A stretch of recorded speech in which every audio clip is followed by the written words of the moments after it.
mendengarkan firman Tuhan. Mari naikkan pujian, ku tetap cinta, ku tetap setia. Apapun yang terjadi Tuhan, Kau baik bagi kami. Haleluya.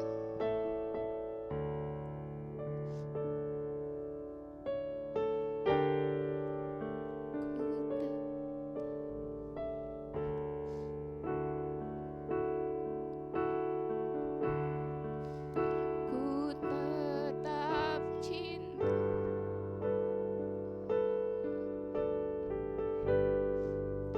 Walau badai datang menerpa, ku tetap setia.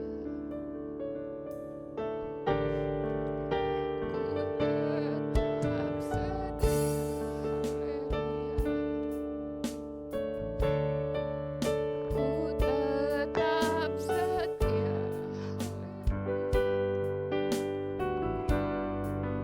Walau topan datang menerpa,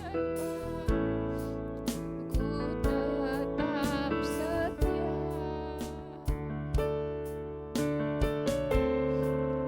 Terlalu banyak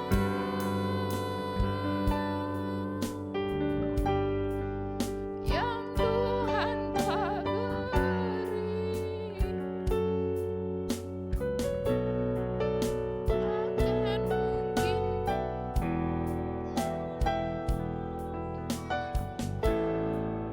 apa yang ku miliki,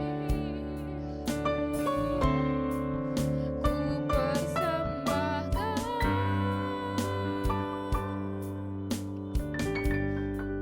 seluruh hidupku, biar ku tetap cinta dan ku tetap setia untuk selama-lamanya. Saya undang Bapak Ibu boleh bangkit berdiri. Ku tetap cinta.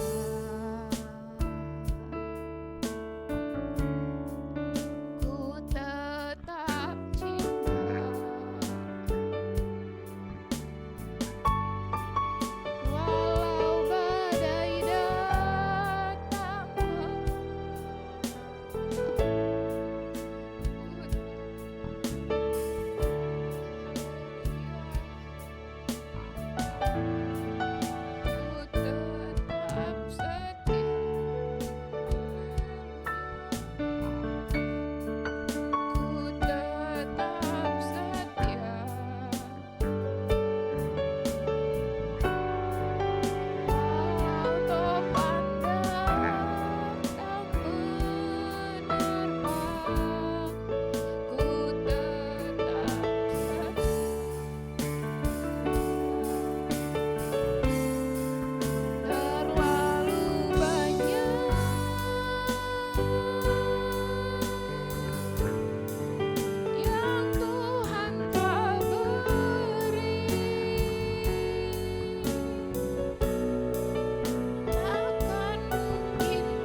Kami bersyukur Tuhan untuk kasih setia-Mu. Haleluya. Kami bersyukur Tuhan untuk penyertaan-Mu. Terima kasih Tuhan. Haleluya. Haleluya. Terima kasih Tuhan. Terima kasih Tuhan. Sungguh kami bersyukur. Terima kasih Tuhan. Terima kasih. Haleluya. Glory, haleluya. Glory, haleluya.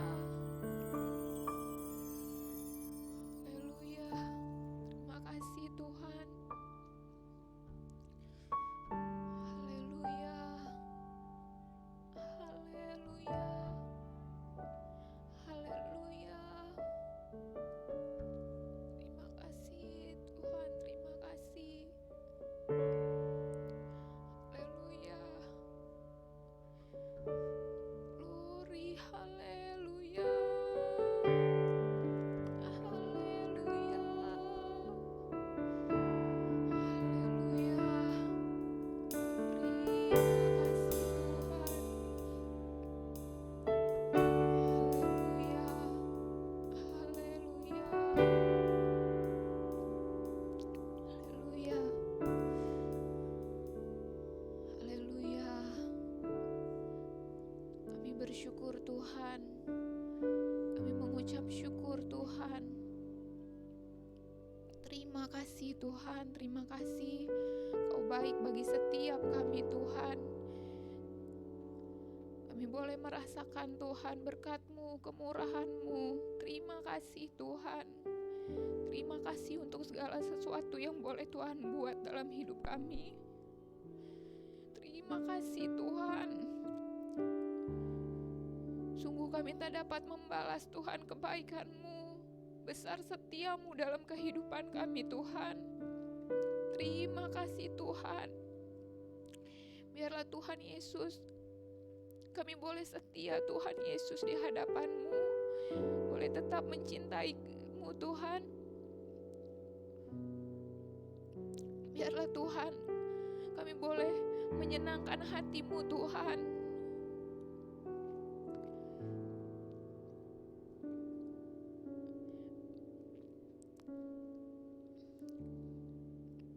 Biarlah Tuhan Yesus, kehidupan kami Tuhan Yesus, boleh menyukakan hati-Mu Tuhan.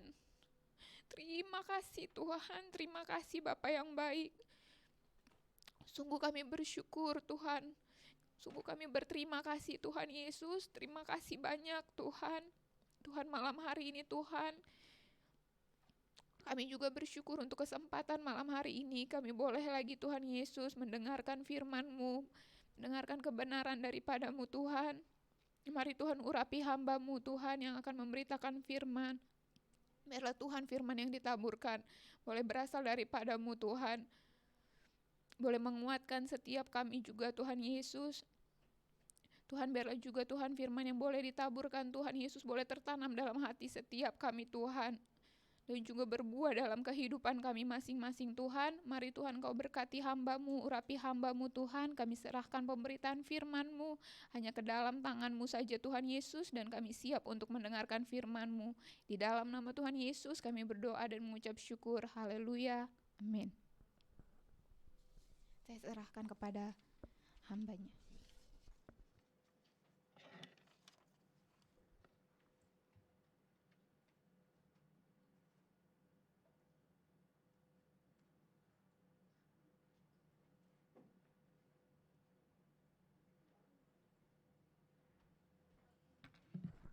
Puji Tuhan, haleluya.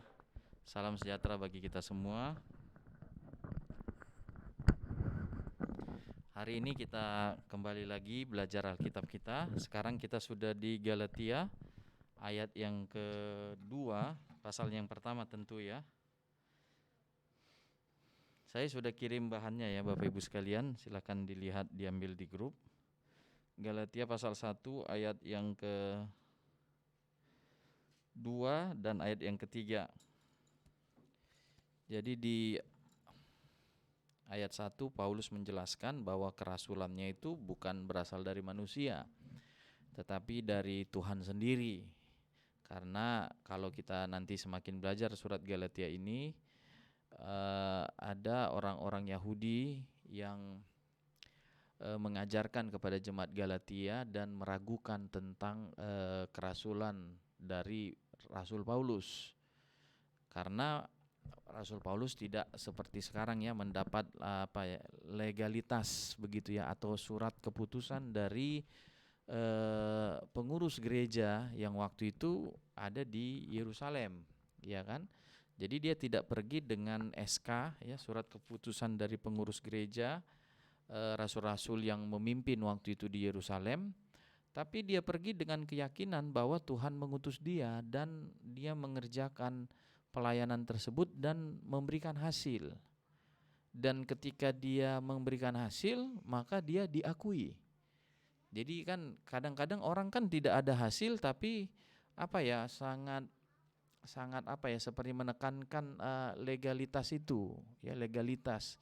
Jadi surat begitu ya, atau keputusan dari orang-orang yang berwenang memberikan gelar kah ya, atau status kah ya di dalam sesuatu. Tapi Rasul Paulus dengan yakin bahwa dia diutus, dipilih oleh Tuhan, lalu dia kerjakan, dan ketika itu menghasilkan, maka ya status itu, gelar itu akan datang ya, pengakuan itu ya akan datang karena kan sudah ada hasil. Bagaimana diragukan lagi kerasulannya kalau sudah dilihat begitu luar biasa Tuhan memilih dia atau memakai dia dan karyanya, jemaat yang dia lahirkan ya, yang dirintis ya, dilahirkan begitu ya, yang jadi karena pelayanannya. Lalu mari kita lihat sekarang. Kemarin kita bahas yang kedua ya, bahwa dia menekankan kebangkitan Yesus itu masih di pasalnya yang pertama ayat 1, itu dijadikan oleh Bapa ya, dilakukan oleh Bapa. Bapa sebagai Allah, Bapa sebagai pelaku kebangkitan itu, dan kita sudah bahas minggu lalu, dan memang itu menunjukkan bahwa kematian Yesus itu adalah atas kehendak Bapa untuk menghapuskan dosa kita manusia. Lalu yang ketiga sekarang kita baca ayat yang kedua dan ketiga. Dan dari semua saudara yang ada bersama-sama dengan aku kepada jemaat-jemaat di Galatia. Berarti Bapak Ibu sekalian, dari sini kita lihat bahwa surat Galatia ini bukan hanya ditujukan kepada satu gereja atau satu jemaat atau satu kumpulan jemaat, satu kumpulan orang percaya, tapi ditujukan kepada jemaat-jemaat yang ada di Galatia. Kadang-kadang memang ya seorang rasul bersurat ya bukan hanya kepada satu gereja, kalau kita bicara ya kayak kita gereja Kalideres Permai ya, tapi kepada juga gereja-gereja yang ada di sekitar ya, atau satu kumpulan gereja. Jadi jemaat.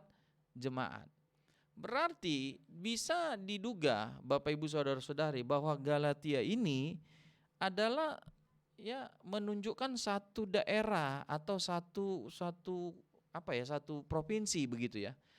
Pendeknya begini ya, satu daerah atau satu tempat yang di dalamnya itu terdapat berbagai gereja, berbagai jemaat ya. Jadi bukan cuma satu jemaat yang ada di Galatia. Jadi saya mengatakan bisa jadi Galatia ini kan adalah provinsi, kalau supaya kita bisa gampang menangkapnya. Jadi surat ini dikirim kepada provinsi ya, atau kumpulan kota.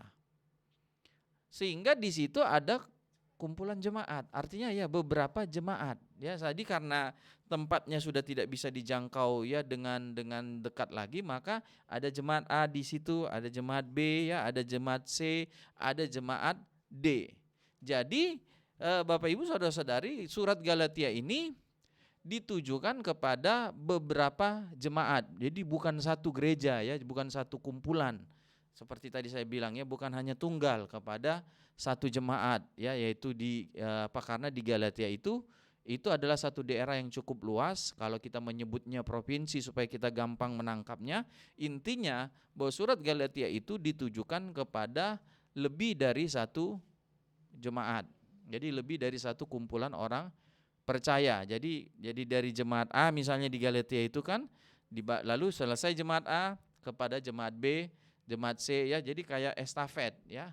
Surat itu atau mungkin diperbanyak ya, kita nggak tahu. Pokoknya yang kita tangkap adalah bahwa surat ini bukan hanya ditujukan kepada satu kumpulan jemaat ya atau satu jemaat, tapi beberapa jemaat. Lalu ayat yang ketiga, kasih karunia menyertai kamu dan damai sejahtera dari Allah Bapa kita dan dari Tuhan Yesus Kristus. Ini adalah salam yang lazim, yang umum, yang biasa dilakukan di antara sesama orang percaya pada waktu itu. Jadi kasih karunia dan damai sejahtera menyertai kamu ya, di bahasa Inggris grace be to you and peace ya. Jadi grace and peace ya, grace, kasih karunia dan damai sejahtera. Ya, sekarang mungkin ya orang memberi salam apa itu shalom ya. Shalom itu kalau ini kan peace ya. Peace itu kan bahasa di Galatia ini kan memakai bahasa Yunani ya, Irene kalau ditulis ya. Di bahasa Ibraninya shalom ya. Jadi itu adalah damai sejahtera. Jadi dikatakan, jadi ini adalah bentuk shalom yang lazim, biasa antara sesama orang percaya. Kalau salam kita Pantekosta ya itu haleluya kan, kalau baru ketemu gitu ya haleluya katanya. Dijawab haleluya ya. Walaupun sekarang saya lihat ya banyakan salam itu kalau diantara orang percaya itu jadi shalom ya. Jadi shalom kata orang kan, dijawab lagi sama ini ya shalom ya. Jadi itu bahasa Ibrani. Kalau memang mau di Indonesia kan salamnya itu ya apakah kita ikut kepada saudara kita pakai bahasa Arab assalamualaikum gitu. Jadi kita pun pakai bahasa Ibrani, sehingga kalau saya rasa mulai tahun 90-an mulai shalom ini. Ya kan, mulai dijadikan seperti salam ya di antara orang-orang percaya yang bisa jadi kan mulai dari gerakan Pantekosta dan lama-lama mungkin ya Pantekosta pembaruan mungkin ya kan, lalu kemudian menjalar kepada semua golongan gereja ya. Tapi kalau saya katakan ya, kalau gereja kita dari dulu pakai salam itu haleluya ya, puji Tuhan. Walaupun memang kalau diartikan ya haleluya puji Tuhan kan kayak enggak salam ya, seperti slogan gitu ya, seperti kayak orang dulu kan, merdeka katanya, dijawab merdeka.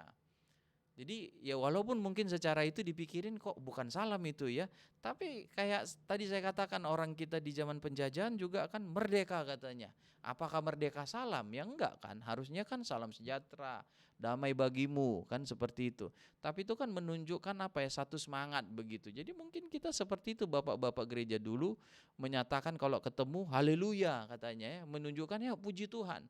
Menunjukkan memuji Tuhan ini adalah satu kegembiraan, kesenangan dan satu ajakan untuk memberikan kekuatan mungkin ya, salam itu ya, haleluya disebutkan seperti itu. Nah, jadi kembali lagi kita, kalau di zaman dulu ya Rasul Paulus ketika salam itu ya kita kan juga bukan berhenti di haleluyanya, habis haleluya ya salam sejahtera bagi kita. Kalau saya lebih suka itu ya Bapak Ibu sekalian, karena Indonesia kan, daripada kita ya menurut saya ini ya sangat tentu ya, ini pribadi saya ya, shalom itu kan bahasa Ibrani. Ya istilahnya bukan bahasa kita, walaupun ya memang Alkitab Perjanjian Lama ditulis di bahasa Ibrani, tapi Alkitab Perjanjian Baru kan ditulis di bahasa Yunani. Artinya bagi Tuhan semua bahasa itu sama saja. Haleluya ya, tidak ada yang lebih tinggi, tidak ada yang lebih rendah ya. Jadi ada kadang kan Bapak Ibu sekalian, gereja sekarang, aliran sekarang yang enggak boleh pakai kata Allah, diganti dengan Elohim. Ya Elohim, padahal orang Indonesia, orang Bataknya dia, orang Jawanya dia, kadang-kadang saya geleng-geleng kepala ya. Maksud saya kalau dia belajar secara menyeluruh kan Alkitab ini ya, kalau memang bahasa Ibrani itu kayak mendapat tempat yang lebih tinggi dari bahasa lain, kenapa bahasa Perjanjian Baru ditulis di bahasa Yunani? Karena kan bahasa yang kayak sekarang lah Bapak Ibu sekalian. Andai kata kita mau menjadi perusahaan misalnya yang bersifat global, nggak mungkin kita pakai bahasa Indonesia kan gitu. Pasti kita pakai bahasa Inggris. Ya kalau kita mau menjadi orang yang istilah, kalau kita mau berkeinginan keliling dunia, nggak mungkin kita nggak bisa belajar bahasa Inggris. Itu namanya mimpi. Kita kan realistis, kalau kita misalnya memang ada visi aku mau kerja di luar negeri, ya paling tidak kita kuasai bahasa Inggris kan. Kan seperti itu. Jadi di zaman dulu kan Bapak Ibu sekalian, bahasa yang umum itu di zaman Yesus ya, di perjanjian baru itu bahasa Yunani. Sehingga ya Alkitab ditulis nggak dipaksakan bahasa Ibrani, ditulis dalam bahasa Yunani. Jadi seperti itu, saya mau mengajak Bapak Ibu mempunyai pemahaman.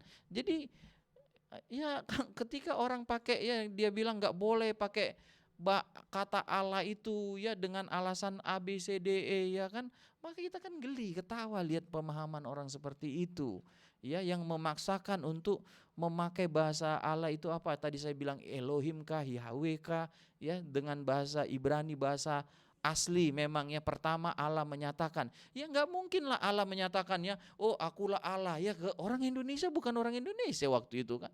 Kan Allah menyatakan kepada Abraham kan. Kan begitu Bapak Ibu, kepada siapa lagi kan, kepada bapak-bapak kita dalam bahasa mereka kan tentunya. Gak mungkin Tuhan bilang akulah Allah, pasti akulah Elohim, akulah Yahweh kan. Karena bahasa mereka seperti itu memanggil Tuhan itu yang maha kuasa itu. Jadi Bapak Ibu sekalian kita perlu memiliki wawasan seperti itu. Jadi bahasa apa saja dalam bahasa itu kita memang menyebut dia Tuhan Allah sebagai pribadi yang berkuasa kan, yang mengatasi kita, yang menciptakan kita kan, itu pengertian kita panggil dia itu Allah itu karena Tuhan yang menciptakan semua bahasa, dia mengerti ketika panggil dia Allah, ketika kita panggil Tuhan maka itu menunjuk kepada dia pribadi Allah yang berkuasa itu kan, begitu Bapak Ibu sekalian. Jadi kalau ada nanti mungkin di lingkungan Bapak Ibu sekalian orang mau memaksakan memakai bahasa itu lagi balik lagi kepada tradisi Ibrani lagi Bapak Ibu bisa mempunyai kerangka pikiran seperti ini Tuhan itu tidak ada menomorsatukan bahasa bagi Tuhan semua bahasa, semua suku sama saja. Yang penting kita mengasihi Tuhan. Kan dibedakan dari apakah kita mengasihi Tuhan atau tidak. Itu saja perbedaannya. Bukan karena kita suku A, suku B, maka kita lebih mulia dari suku yang lainnya. Sama saja di mata Tuhan. Yang penting kita hidup dalam kebenaran Tuhan. Kita kembali lagi kepada salam itu. Jadi grace be to you and peace. Kasih karunia dan damai sejahtera diberikan kepadamu. Kalau kita bicara kasih karunia maka itu menunjuk kepada kasih, kepada pemberian, kepada kebaikan. Jadi kita bicara kasih karunia, kita bicara kebaikan, kita bicara pemberian, kita bicara kasih karunia, anugerah, grace itu. Sesuatu yang diberikan Allah kebaikan Tuhan, kasih Tuhan, pemberian Tuhan kepada manusia yang diberikan bukan karena orang itu, si penerima itu layak menerima. Jadi kasih karunia itu bukan upah Bapak Ibu sekalian. Kalau upah kan, Bapak Ibu bekerja, Bapak Ibu dapat upah. Itu wajar Itu bukan kasih karunia. Itu namanya upah. Tapi kasih karunia itu lebih tinggi dari upah. Dan berapa tinggi kita nggak tahu. Karena memang kasih karunia itu adalah memang pemberian yang motivasinya adalah Allah si pemberi itu. Jadi motivasinya bukan melihat kepada orang yang menerima. Karena kalau dihitung dari situ, maka dia tidak layak mendapatkannya. Atau misalnya gini kebanyakan dia untuk dapat itu. Tapi kalau dia mendapat banyak, maka bukan karena dia layak, tapi memang karena itu kasihnya itu, kebaikan. dari Allah. Jadi ini yang diminta. Pemberian Allah Bapak Ibu sekalian yang jauh melebihi dari sesuatu yang layak kita dapatkan. Memang ada hukum tabur tuai, ya. Tapi ada hukum kasih karunia. Jadi dua hukum ini berjalan bersama-sama. Tentu harapan kita adalah kepada kita, ya Bapak Ibu sekalian, Daud pernah berdoa begini ya, jangan lakukan setimpal dengan kesalahanku. Karena jujur kalau kita katakan Bapak Ibu sekalian, kalau Tuhan lakukan setimpal dengan ya kesalahan kita, betapa sengsaranya hidup yang harus kita jalani. Tapi Daud meminta kan, ya istilah kalaupun Tuhan menghukum karena kesalahan, kekurangan ya, istilahnya ya tolonglah Tuhan anugerahmu itu. Walaupun mungkin secara bahasa hukum ya kan harus adil. Ya dia lakukan salah 3 ya dihajar 3. Tapi bahasa anugerah Bapak Ibu sekalian salah 3 ya tolonglah Tuhan hukumnya 1 aja. Itu bahasa anugerah. Itu dari sisi kesalahan ya. Bahkan kalau kita lihat ya Alkitab katakan ya sudah diampuni. Tidak dihitung lagi kesalahan kita. Nah, kalau kita bicara soal prestasi Bapak Ibu sekalian ya prestasi ya, maka anugerah ini kan akan melipat gandakan ya pekerjaan kah misalnya kalau hanya didasarkan upah ya misalnya prestasi kita ngomong amal ibadah kebaikan pemberian kita kepada Tuhan ya misalnya kita kasih 10 ya kalau kita bicara apa tadi ya tabur tuai ya kita hanya dapat 10. Tapi kalau kita bicara anugerah, dan itu kan subjektivitasnya kan Tuhan. Itu kan anugerah itu Tuhan Bapak Ibu sekalian. Makanya Paulus minta grace itu ya, anugerah, kasih karunia Tuhan itu. Karena Bapak Ibu sekalian kita jujur harus katakan kita manusia. Ya sukar untuk bilang bahwa orang itu punya anugerah. Karena kata anugerah itu ditujukan kepada Tuhan. Kadang-kadang kan Bapak Ibu sekalian manusia untuk adil saja susah. Susah Bapak Ibu sekalian. Ya. Kita untuk adil aja susah. Adil di gereja ya, adil di pekerjaan kita, adil di rumah tangga kita. Kadang-kadang kan kita kalau kita manusia ini ya, kadang-kadang ya orang bikin 7 ya kita kasih dia 5. Itu manusia. Ya, kadang-kadang kan makanya orang menuntut kan, wah ini enggak adil ini kurang banyak ini yang kami dapatkan. Ya itu manusiawi kan. Jadi kita bicara anugerah itu ya jangan bicara manusia. Ya, kita bicara Tuhan. Karena bagi manusia ya manusia itu kadang-kadang cenderung membalaskan lebih kecil daripada kebaikan seseorang. Tapi sebaliknya lebih besar dari kejahatan seseorang. Ya kan? Orang melakukan jahat 2, kalau boleh dia jahat bikin 4. Jadi itulah kita Bapak Ibu sekalian manusia, makanya kita belajar dari Tuhan, oh anugerah Tuhan. Kejahatan manusia dibalasnya lebih sedikit dari kejahatannya. Tapi kebaikan manusia itu dibalasnya berlipat kali ganda, itu namanya anugerah. Jadi anugerah kebaikan Tuhan itu Bapak Ibu sekaliannya adalah pemberian itu diberikan itu berdasarkan kebaikan Tuhan, kasih Tuhan. Sehingga sifat dari anugerah itu melampaui pemikiran begitu. Kadang-kadang tidak bisa dimengerti. Kenapa? Melampaui hitung-hitungan tadi, hukum-hukum tadi. Sehingga kadang-kadang kita nggak bisa mengerti kok terlalu banyak seperti lagu kita, terlalu banyak. Ya, 2-nya yang kita lakukan bagi Tuhan, ya Tuhan kasih kepada kita 200 misalnya seperti itu. Terlalu banyak. Itu anugerah. Dan itulah doa ya dari seorang Rasul Paulus dan menjadi salam yang biasa, yang lazim di antara kita dan itu doa kita. Biar anugerah Tuhan diberikan kepada Bapak Ibu dan kepada saya. Ya, sehingga kesalahan kita tidak dihukum setimpal dengan salah kita itu. Tapi kebaikan atau ibadah pemberian yang kita lakukan biar dilipat gandakan oleh Tuhan, tidak dibalaskan ya istilahnya seturut ya. 2 kita buat 2 dikasih Tuhan. Ya mohon Tuhan, kiranya yang kedua kita buat 200 yang Tuhan berikan bagi kita. Itu namanya anugerah Tuhan. Lalu dikatakan damai sejahtera. Damai sejahtera Bapak Ibu sekalian. Tadi saya katakan damai sejahtera itu bahasa Yunaninya Irene. itu terjemahan dari bahasa Ibrani shalom yang berarti keadaan sejahtera, sehat seutuhnya, seluruhnya. Jadi kata shalom ini ya, Irene ini ya, Bapak Ibu sekalian, damai ini menyatakan keadaan yang baik seluruhnya. Jadi kalau kita belajar pecahan ya kan. Jadi kadang-kadang kita harus jujur kan. Mungkin kita ada dalam 3/4 baik aja kita sudah bersyukur kan. Ya. Walaupun kita harus akui seperempatnya masih sengsara misalnya seperti itu, masih sukar.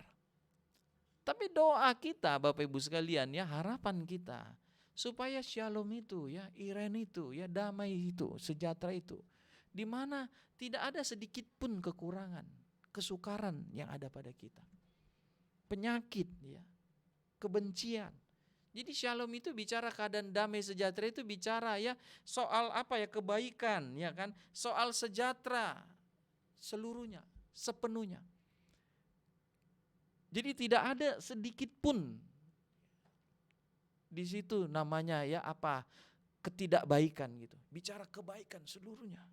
Jadi kalau lingkaran seluruh nggak ada satu titik pun namanya sengsara di situ, penderitaan ya atau kekurangan di situ. Nah, jadi kita kembali lagi Bapak Ibu sekalian. Saya mau katakan begini, coba kita hubungkan.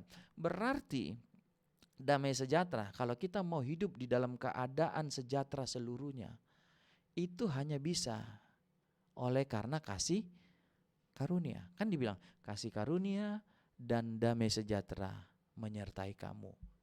Ya. Grace katanya unto you, ya be you ya, be to you and peace. Ya. Jadi be to you. Jadi grace itu Bapak, anugerah itu kalau datang kepada kita, maka dia pun akan mendatangkan damai sejahtera. Jadi damai itu, sejahtera itu Bapak Ibu sekalian, kita bisa dapatkan hanya di dalam Tuhan. Hanya karena kasih karunia Tuhan. Kalau kita mengejar damai sejahtera itu dengan kekuatan kita semata, kita nggak bisa dapatkan. Sekali lagi saya katakan ya, kalau kita mau kejar dengan kekuatan, kebaikan kita, ya kehebatan kita, nggak akan dapat Bapak Ibu sekalian. Karena lewat ayat ini kan kita belajar bahwa damai sejahtera itu hanya bisa terjadi kalau ada anugerah Tuhan, kebaikan Tuhan, pemberian Tuhan. Makanya Bapak Ibu sekalian, mungkin ada orang yang kita lihat secara harta berlimpah, tapi kok kayaknya ngeluh ya. Kok kayaknya ya hidupnya nggak bahagia ya. Atau sebaliknya ya Bapak, ada orang yang berilmu tinggi, ya kan hebat, pintar sekali. Loh kok ya kayaknya hidupnya menderita ya, nggak bahagia. Jadi saya tadi katakannya kalau kita bicara damai sejahtera, bicara sejahtera seutuhnya, seluruhnya, dalam seluruh aspek, seluruh hal. Sehingga damai sejahtera itu hanya kita bisa dapatkan ketika ada kasih karunia Tuhan. Kalau tidak ada kasih karunia Tuhan, Bapak Ibu sekalian ya, kalau bukan karena Tuhan, karena pemberian Tuhan, maka tidak ada damai sejahtera. Jadi damai sejahtera ini adalah keadaan yang memang diciptakan Tuhan, dirancangkan Tuhan bagi kita manusia. Hanya Tuhan yang bisa buat Bapak Ibu sekalian. Jadi bukan usaha manusia. Saya ada ingat Efesus ya, mari kita lihat ya ini saja ya supaya kita tidak terlalu lama. Efesus pasalnya yang kedua. Efesus pasalnya yang kedua.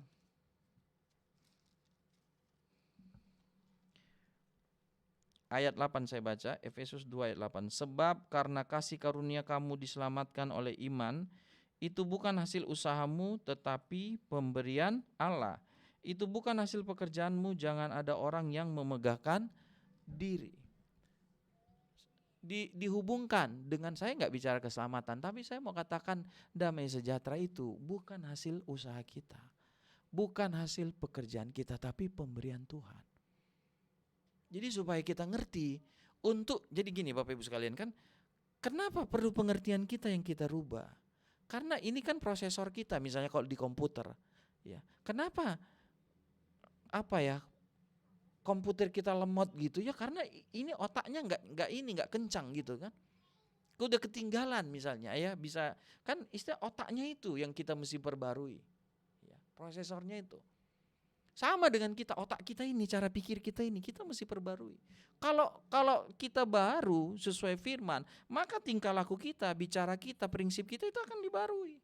Makanya Alkitab bilang kan berubahlah oleh pembaruan budimu, kan kata bahasa Indonesia, bahasa Inggris mind, ya pikiranmu. Jadi pikiran kita Bapak Ibu sekalian malam ini kita tangkap kan bahwa damai sejahtera itu, keselamatan itu pemberian Tuhan. Bukan usaha kita. Sekali lagi Bapak Ibu sekalian, ya bukan karena kita melayani, bukan karena kita memberi, bukan karena kita datang beribadah, walaupun itu menunjukkan kok kita orang selamat. Tapi keselamatan itu harus kita akui pemberian Tuhan.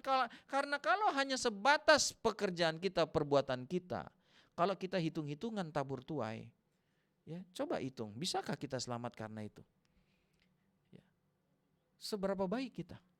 Kita harus tanya, seberapa banyak yang kita beri bagi Tuhan? Seberapa banyak pekerjaan Tuhan yang kita layani? Oke? Lalu bandingkan dengan seberapa banyak ya pekerjaan lain yang kita layani.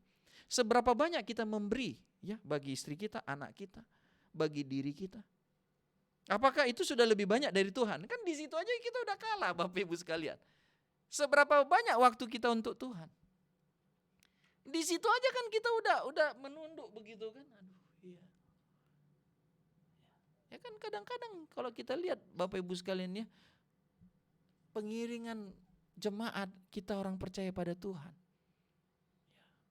Kita berdoalah supaya kita terus meningkat. Haleluya Bapak Ibu sekalian. Bukan berarti karena kasih karunia Tuhan lalu tidak ada yang kita buat bagi Tuhan. Bukan. Justru karena Tuhan itu baik, kan keselamatan dalam kita itu Bapak Ibu sekalian. Justru karena Tuhan begitu baik, makanya kita ya dalam hati kita muncul keinginan apa yang bisa kubuat bagi Tuhan. Tapi kalau jujur kita katakan keselamatan itu apakah karena kebaikan kita, karena perbuatan kita, ya tidak. Kayak saya bilang, coba kita tanya, kita refleksikan pada diri kita. Seberapa banyak yang kita buat bagi Tuhan? Seberapa banyak yang kita kerjakan? Seberapa banyak waktu kita bagi Tuhan? Lalu kita bandingkan dengan seberapa banyak yang kita buat bagi orang lain, bagi keluarga kita. Ya. Kembali kita Bapak Ibu sekalian, jadi keselamatan itu, damai sejahtera itu, saya mengumpamakannya kasih karunia Tuhan itu yang membuat selamat kan. Kasih karunia Tuhan itulah yang akan menciptakan damai sejahtera bagi kita. Sehingga tadi saya katakan kan tujuannya adalah pikiran kita ini. Kalau begitu damai sejahtera itu Bapak Ibu sekalian bukan karena kerja kerasmu. Bukan karena kerja kerasmu. Bukan karena pintarmu. Bukan karena hebatmu. Bukan karena familimu. Bukan karena orang tuamu. Berarti damai sejahtera itu dari Tuhan. Kan diberikan oleh Tuhan. Artinya saya mau katakan begini, kalau begitu kan pikiran kita nangkap, kalau begitu Bapak Ibu sekalian ya, bukan pekerjaanku lebih dari Tuhan, bukan keluargaku, ya, bukan pinterku. Kan gitu kita pikiran kita kan jadi kemudian berubah. Oh iya ya, bukan nomor satu pekerjaanmu. Bukan nomor satu keluarga kita Bapak Ibu sekalian. Bukan nomor satu pinter kita, sekolah kita. Bukan nomor satu ya adat istiadat kita. Bukan, dia gak bisa kasih damai sejahtera. Dia bisa kasih kalau kita bilang ya kesejahteraan ya mungkin 1/5, oke, ya. Tapi di mana 4/5-nya?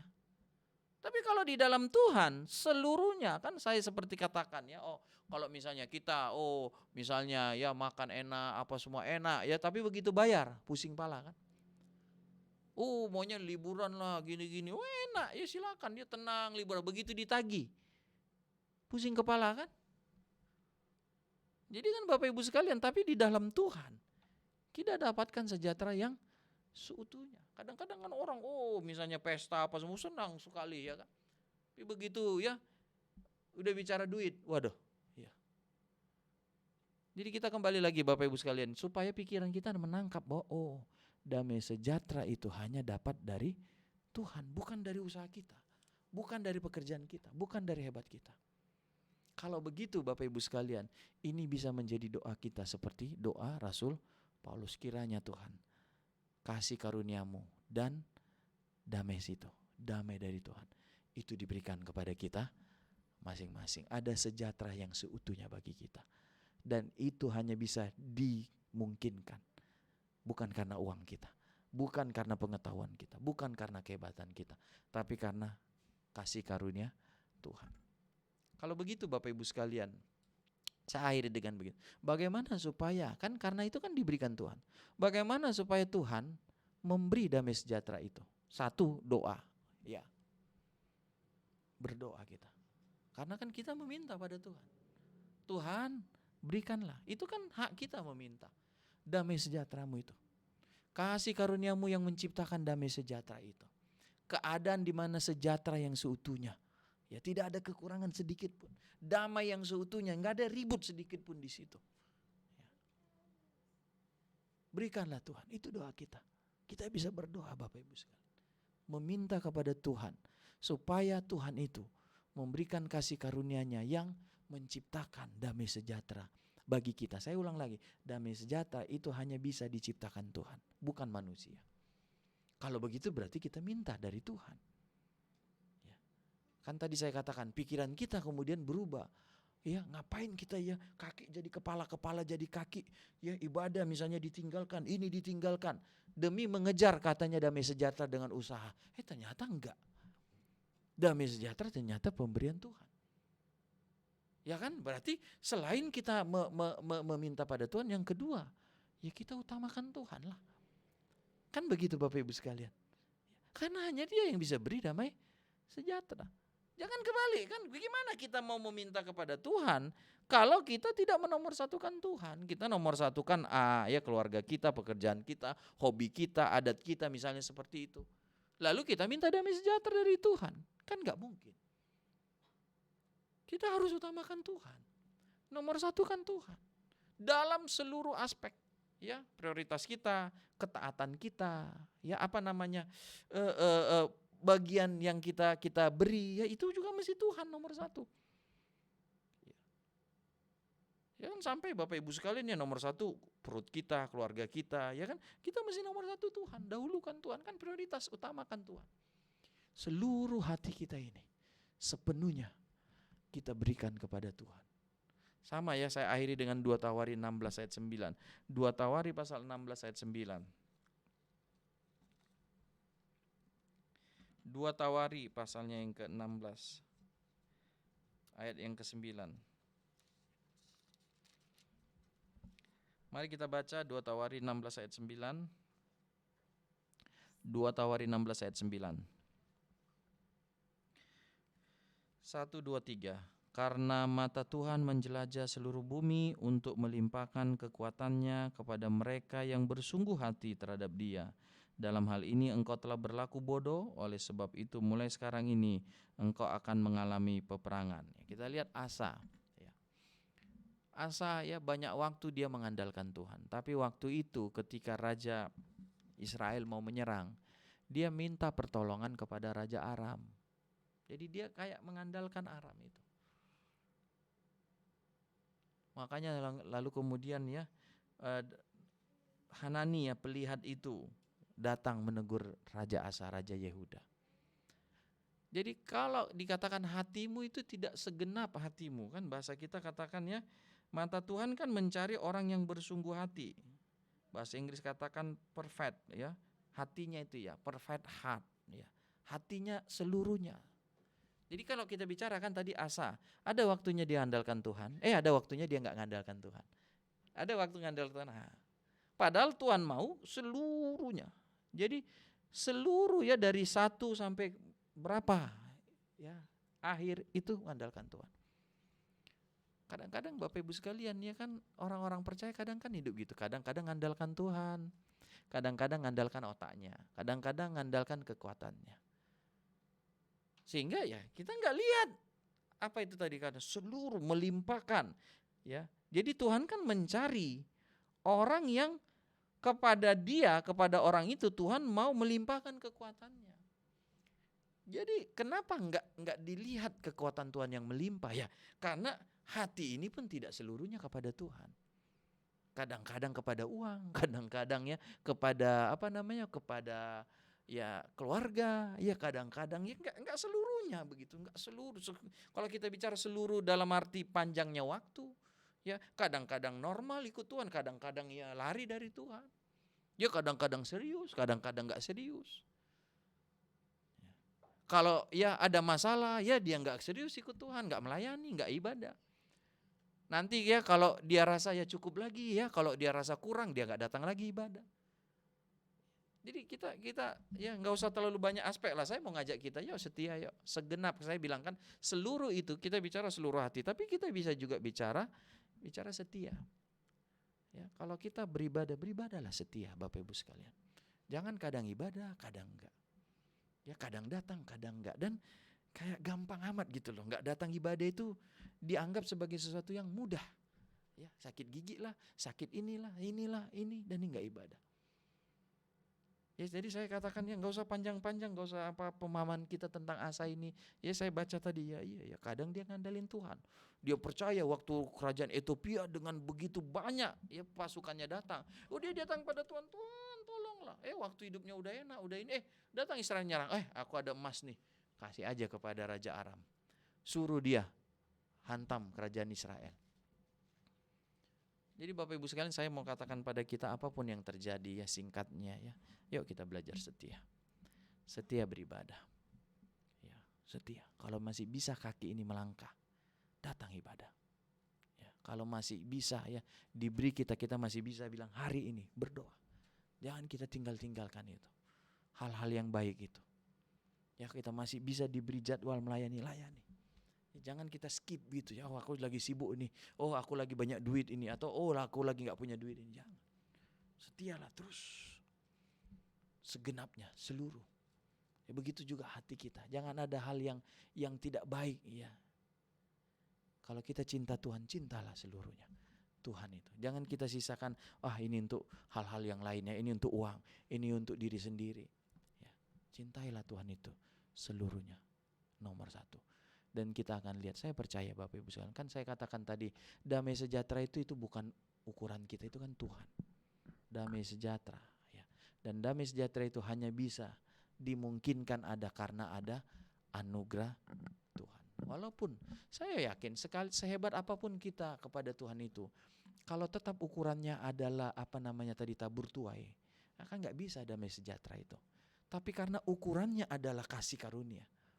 Jadi itu Bapak Ibu sekalian, kalau kita lakukan kayak anak hilang itu, kita lihat kasih karunia kan di situ. Anak hilang itu kan jalan kan, dengan keraguan, dengan ketakutannya untuk ketemu bapaknya. Tapi lihat Alkitab bilang, bapak itu ngapain? Apakah dia berjalan? Kalau imbang kan jalan dong. Bapak itu apa katanya? Berlari loh. Coba tuh lihat Alkitab. Kalau kita bicara tabur tua ya jalan doang dong. Anaknya jalan lambat-lambat ya bapaknya juga wibawa dong, lambat aja. Tapi dia buang semua, dia lari, dia peluk anaknya itu. Itu namanya kasih karunia. Saya percaya, satu kita buat bagi Tuhan, kita gak dapat satu. Tuhan kasih kita 10, 20, 100. Dan itu gak bisa diformulakan Bapak Ibu. Itu namanya kasih karunia. Ya suka-suka Tuhan, gampangnya gitu. Berapa dia mau kasih kepada kita. Jadi bagian kita adalah ya segenap hati kita ini. Ya. Layanilah Tuhan itu. Jadi saya tadi katakan ya, jangan angin-anginan gitu ya. Terus setia aja, konsisten terus apapun terjadi, konsisten. Ya. Mau seperti apa hidup di depannya, pokoknya konsisten. Ya. Seluruh keberadaan kita, dan kita akan lihat damai sejahtera itu pasti Tuhan berikan karena Dialah si pemberi damai sejahtera itu. Puji Tuhan, mari kita nyanyikan pujian tadi. Ku tetap cinta, ku tetap setia. Kita berlutut, kita menyembah Tuhan.